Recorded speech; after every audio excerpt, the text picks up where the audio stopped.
ஆடல் அழகியாக இருந்தார். தவம் இயற்றிக் கொண்டிருந்த ஒரு முனிவர் இந்தவத்தை கலைத்ததற்காக சாபம் பெற்று குரங்காக மாறினார்.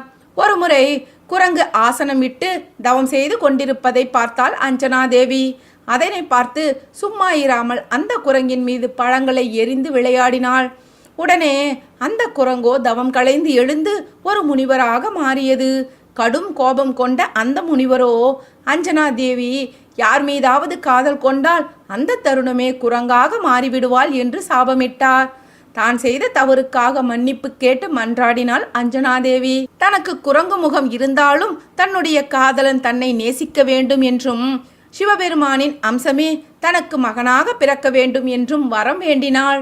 மனம் இறங்கிய முனிவரும் அப்படியே ஆகட்டும், சிவபெருமானின் அம்சமான மகன் பிறந்தவுடன் உனக்கு சாப விமோச்சனம் கிடைக்கும் என்று அருள் பாலித்தார்.